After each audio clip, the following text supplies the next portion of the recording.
Hello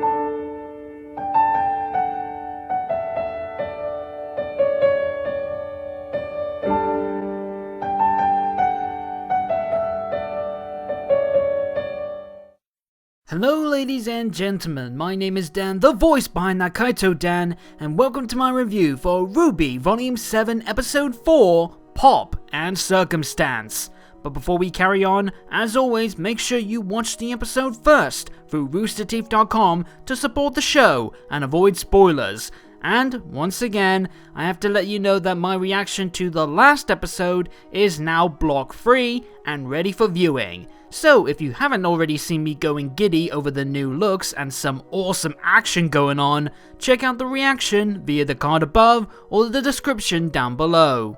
We move swiftly on now to some choice viewer comments from the last episode review, and after the Aesops got their big showcase moment, a lot of you shared your current favourites from the team, like Chelsea Vigo, who considers Marrow her favourite thanks to his combat skills and his awkward, adorable quirks, while Keith Gray mentions that Clover is starting to grow on him, while also noting his fondness for the interesting discussions surrounding Ruby's semblance. And finally, Salvador Garcia took one of my comments from the last review and made a funny little connection to someone whose explosive tendencies doesn't quite fit the same statement.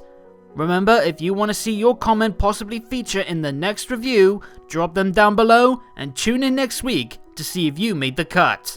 So last week's episode was quite the thrill ride, with many in the fandom believing that the combination of charming social moments and stunning action resulted in probably one of the best episodes in some time, not just of the volume. But as we take another step further into the volume, was this episode able to equal or surpass its predecessor? Or was it a massive downgrade in quality? Let's find out. We open back in the frosty Atlas Tundra, and the mission is complete in the dust mine. This means that Ironwood's military forces can now arrive and prepare the launch site for the Atlas Communications Tower, which gets a pretty striking shot as it floats across the chilly sunlit skies. Not a bad visual for anyone watching, and this includes the pair of interested faces scouted from afar, and they bear a familiar crest on their attire. This possible Bo Peep inspired sheepfulness and her partner are from Robin Hill's faction, and it seems in between her efforts to win the council seat in the upcoming election, Robin is also keeping a good interest in whatever Ironwood is up to. She could be potentially looking to spin the general's actions as more reason to distrust Atlas and back her cause to improve Mantle, or she could be up to some other goal. We don't know for sure. But at least we finally got something more intriguing regarding Robin than just hearing the dearly departed Forrest going gaga over her. But yep, the mission in the mine was a success, and the masterful work done by the Aesops has clearly earned them the adoration of the youngsters. We see Jean praising the group's ability to work together flawlessly without hesitation, which comes from each member being hand-picked to complement each other and bring out the best in themselves and their squad mates. Even Marrow's cocky nature isn't enough to dampen their chemistry on the battlefield, making them the textbook example of a well-oiled machine built with the best possible parts that Atlas has. We also see that Nora wants to be best buds with her fellow hammer wielder Elm, taking a page from the shipping community as well by calling themselves Thunder Thighs. Me personally, I'm more a fan of Yggdrasil as a combination of Nora's Norse origins, Elm's tree elements, and the fabled Norse Tree of Legend, but Thunder Thighs is cool too. Anyway, this positive chat hits a bit of a damp note when Ruby's comment about wanting to protect her friends as well as the Aesops do results in Harriet countering any thoughts that the Atlas team consider themselves friends. They trust each other to watch their backs, sure, but their relationship is strictly professional, which is a mindset that kind of flies in the face of how our heroes view their connection. It almost claims that you don't need bonding through shared experiences to become the best that you can be, which, after everything these four alone have gone through together, is quite the shock to the system, and clearly this discussion throws them off a little. It's also another example, along with another later on in the episode, where we see that Atlas tends to favor being productive over human emotions. You got a military that boasts its technology and android forces are better than regular huntsmen or human soldiers, an academy that favors graduates feeding right into the military for their best use, a general who has a habit of wanting the direct approach before taking caution for himself, his forces, or those in the crossfire, and you even have the kingdom itself separating the successful, socially strong capital from the lower class woes and suffering of the people below in Mantle. And now we have the best human fighters in the Atlas forces claiming that something like being friends with their colleagues is something safe for the school grounds and is not essential for their job. I get the sense that perhaps during our time in Atlas, we're going to see this mindset test the relationships and emotional sides of our heroes, and in turn, their experiences with the likes of the Aesops, Winter, and Ironwood will put them into new challenges that makes them more and more compelling, as well as offering some new problems, like the whole trust and secret keeping issue going on right now. And I think that's a promising theme to carry in this arc, especially when emotions are a key aspect in the fight against the Grimm and Salem.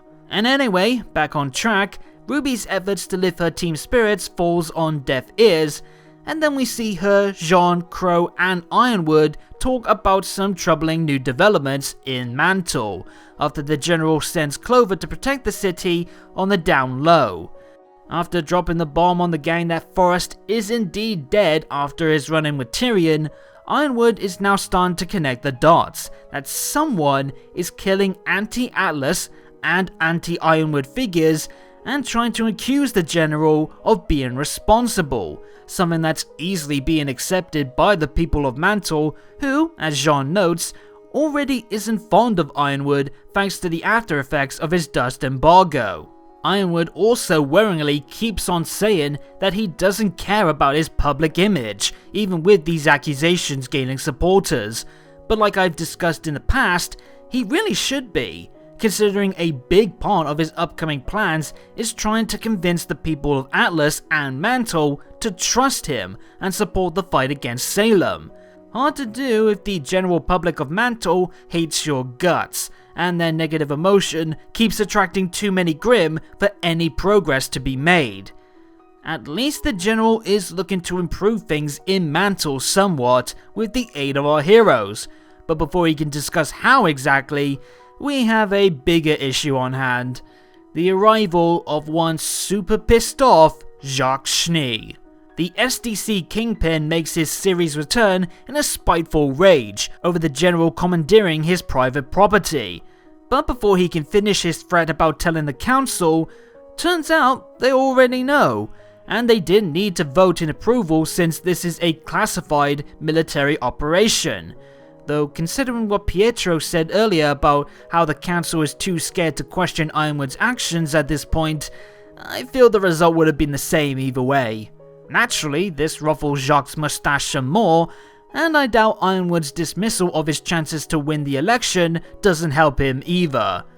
However, Jacques soon realizes that Weiss is here as well, of course not having seen her since he barred her from leaving Atlas back in Volume 5, and Weiss boldly reminds her father of her ambitions whilst also defending her ability to make her own decisions. She's having none of her father's sour attitude or his antagonistic comments towards her, which is just so deliciously enjoyable to watch, though thankfully Ironwood cuts Jacques off before he considers getting violent, only for Jacques to take a more personal approach to cutting down his daughter. He instead feigns sadness when bringing up Weiss's mother, and how Weiss leaving the way she did broke her heart, even slightly suggesting that it caused her to continue her drinking problems in sorrow. Okay, pardon my French, but Jacques, you sir, are a fucking bastard of a man.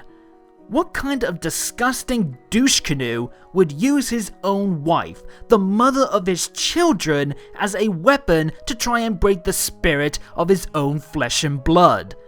I got seriously pissed off when he said this. I kinda wish he did try to take a swing at Weiss now, just to see how the others, or even Weiss herself, would fight back, and show him that Weiss won't be beaten by toxic people like Jacques.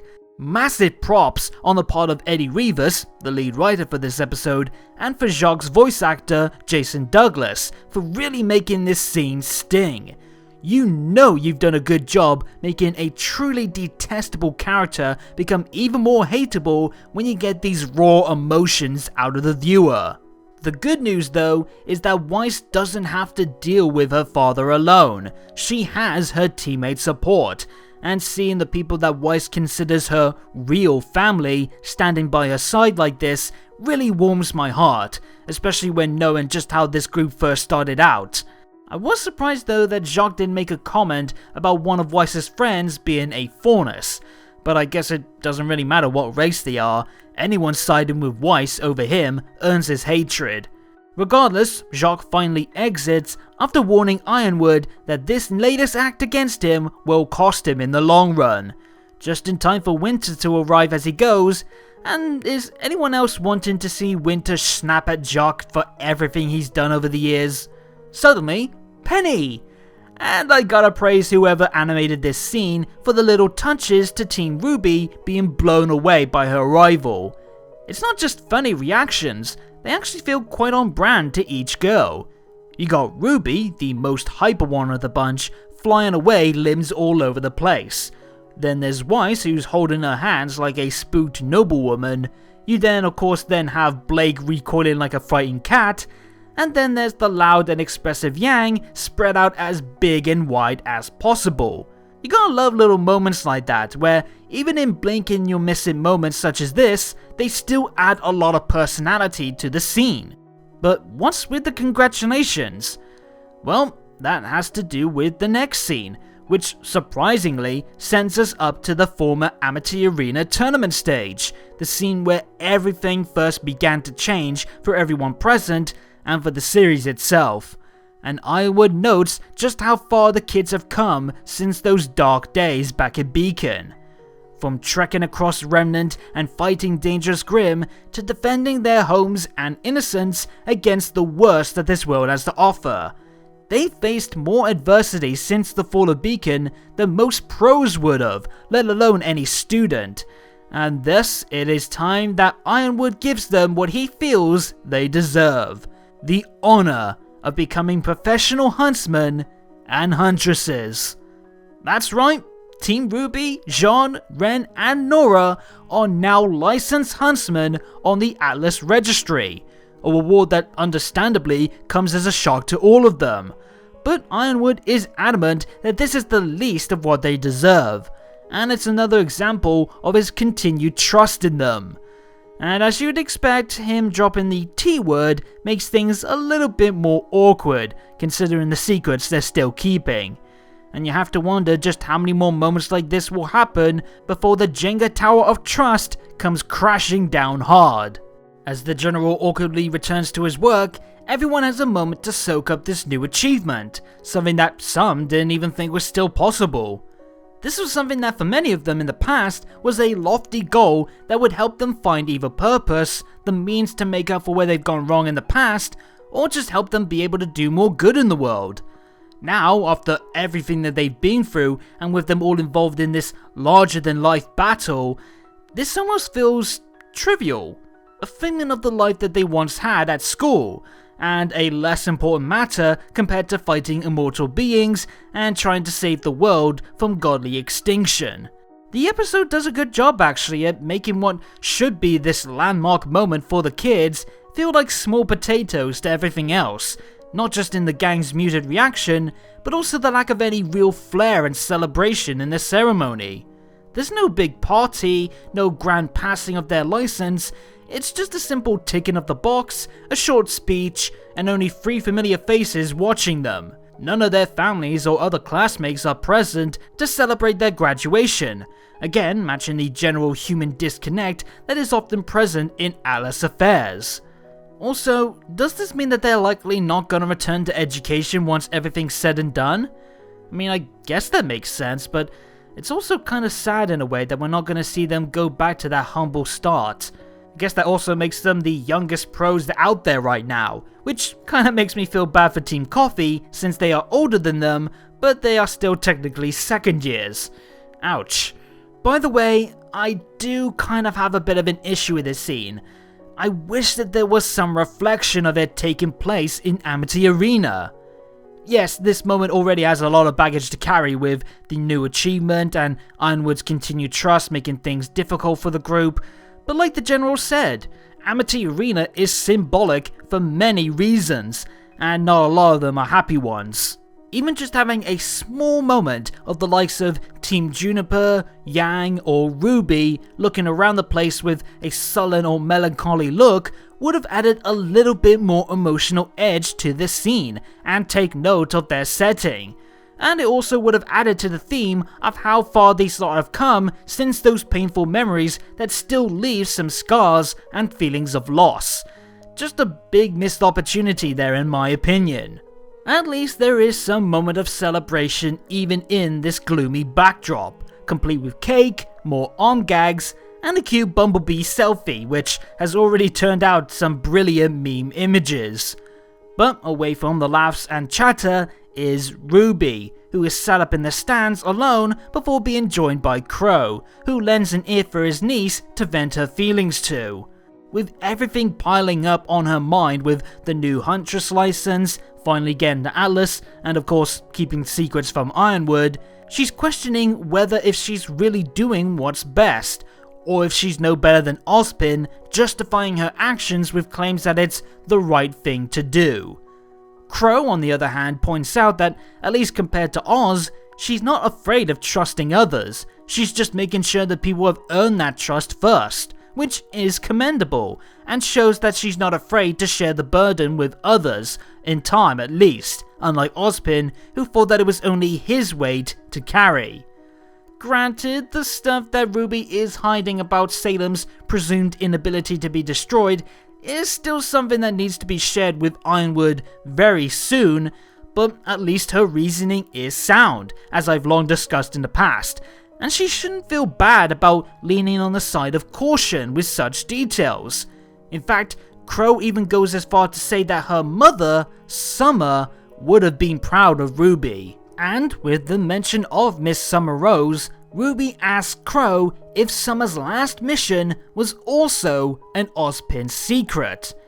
We've been waiting for some more insight on what happened to Summer and the roles that likes of Crow and Ozpin had to play in it. And going by Crow's words, things are even more cryptic than they already were, because according to him, Summer's last mission was her secret, not Ozpin's, and when she disappeared, even Ozpin was left in the dark as to what happened, implying that this wasn't a mission that he gave her, but it was one that Summer possibly took up herself, and that even her death is a mystery to Ozpin and Crow. This puts quite the spin on the whole situation, as before, many of us in the fandom believed that Ozpin did have some clue as to what happened or what Summer's mission was. But no, it seems that only Summer has all the answers, and even the wording in this scene makes her death seem questionable, as there's a lot of talk about her disappearing, with no clear-cut details on how she died. Could she have perhaps gone to fight Salem on her own? If so, what influenced her to go solo? Was it just because she believed her Silver Eye's power was enough? I'm actually gonna make a bold claim here. I think she somehow asked Jin how to beat Salem. Remember when Jin was first awakened by the gang last volume? She mentioned that she had 2 questions remaining for this cycle, meaning that one had already been asked. So, what if then it's Summer that's responsible for this, and she asked Jin how to beat Salem the correct way, and she found out that it could be via her silver eyes. So she chose to find Salem and handle her on her own, instead of waiting for someone else like maybe her daughter to do it, knowing that her teammates or Ozpin would be in danger as well if they joined her. If that's true, it could confirm that Ruby's silver eyes could be vital in the defeat of Salem, possibly used to destroy the grim side of her, like many of us believe could be the case, so it's easier to talk to her and get her to finally learn the lesson that the gods tasked her with, so she could eventually die. Of course, this theory doesn't outright clear up how Summer died, if it is indeed relation to silver eyes, or how she was able to get Jin's lamp, if it was still kept in the Haven vault. But it is something that I can't help but hold some weight in, especially with this new insight on how Summer seemed to be the only driving force in her final mission. Either way, it's great that we're finally starting to explore more about Summer and her final moments on the back of finally getting to see what she looked like last volume. Either way, this is still a very touching moment between Ruby and Crow, not just to hear more about how much of Summer Crow sees in Ruby, but also in getting to hear Ruby being the one needing the advice this time, since last volume it was all about the uncle needing the support of his niece. It shows that Ruby really did help him out in a dark downward spiral that he was in, and it also means that we get to see Ruby getting to express her woes, her doubts, and her conflictions, since she rarely gets these moments to unload.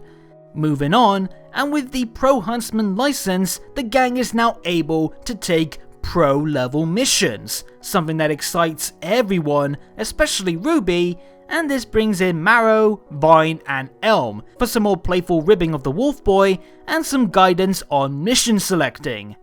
Jean, or Jim as Marrow ends up calling him, I prefer Felipe, gets stuck with taking Mantle kids to pre-primary school, which does sound funny at the poor lad's expense, but I fear that there's reason to be concerned. And no, I'm not talking about him having to deal with a group of children, or their parents possibly being the source of the thirsty moms tease from the RWBY. No, I'm talking about Jean being by himself in Mantle. You know, the place where at the moment Tyrion is causing mayhem. We still haven't gotten answers as to why Tyrion was interested in Jean back during their clash in Volume 4. And I worry the blonde boy may run into Tyrion during his solo mission.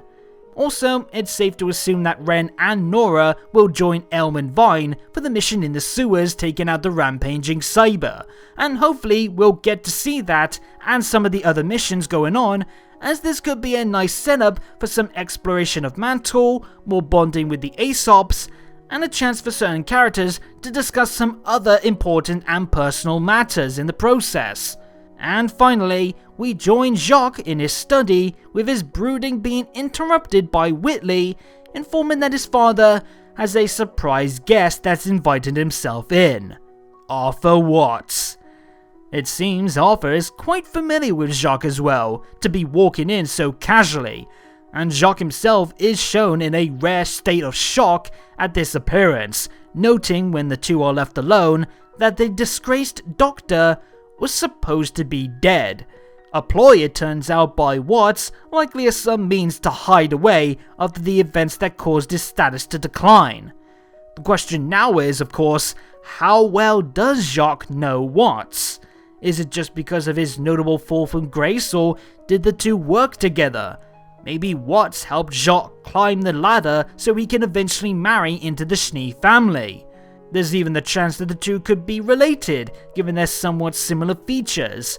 But either way, Watts comes to discuss some of Jacques' problems, like how he needs to count on the people of Mantle's votes, even though Jacques wants to fire anyone from Mantle on his payroll.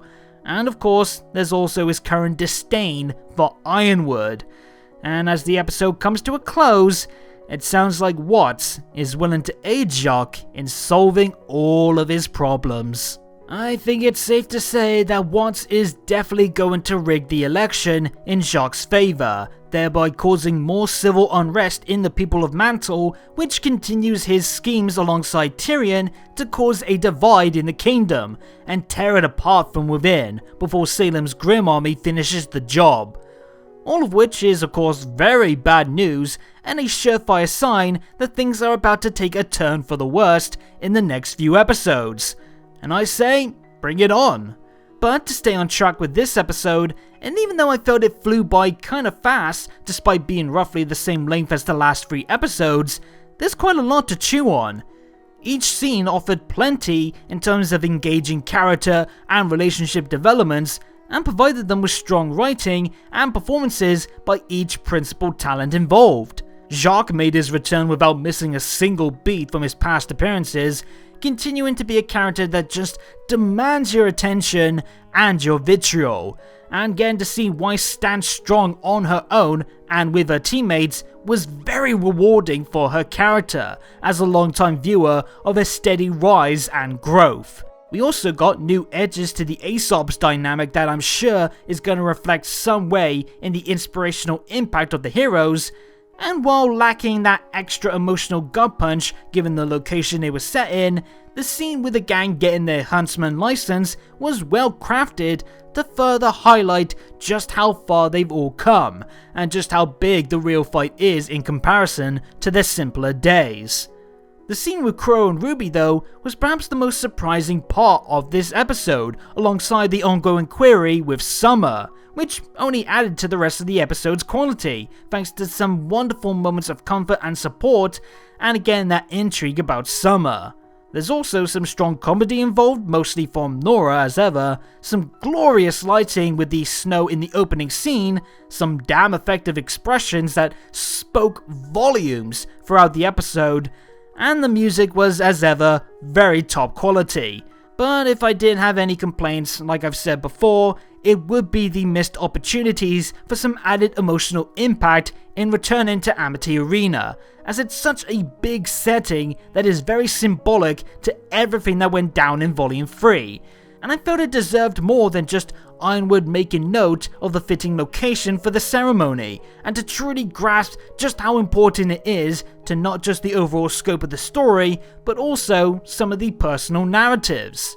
However, on the note of ceremonies, let's reward my personal picks for the episode awards, starting with Character of the Episode, which I feel does need to go to Jacques Schnee for continuing to excel at being this detestable, anger-inducing character even after being absent for a few volumes now. This also ties into why Jason Douglas gets the voice acting gold star, as Jason added that extra special edge to every cutting insult and sickening threat. And finally, the scene of the episode goes to RWBY and Crow's chat for how sweet a show of support it was, and for the chance to see more of RWBY battling with the consequences of her actions, plus the extremely new exciting sides to the Summer Rose mystery.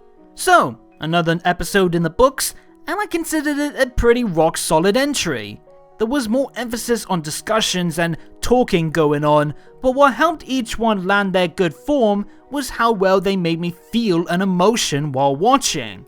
I felt conflicted, angry, proud, surprised, concerned, and fascinated at every single point. Every scene hit the nail on the head, about as good as it could get. And overall, the episode took effective strides forward for its cast, the volume's narrative, and even regarding elements that will no doubt carry on much longer into the series. It wasn't a grand explosion, but much like the license ceremony, it got the job done, and still left with enough reasons to enjoy the moment and look ahead to what's coming next. Here's hoping whatever it is continues this fine form.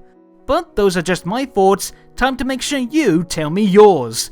How did you feel seeing Jacques again? What do you think about the gang getting the Huntsman license? And what's your take on the Summer situation and what's his scheming?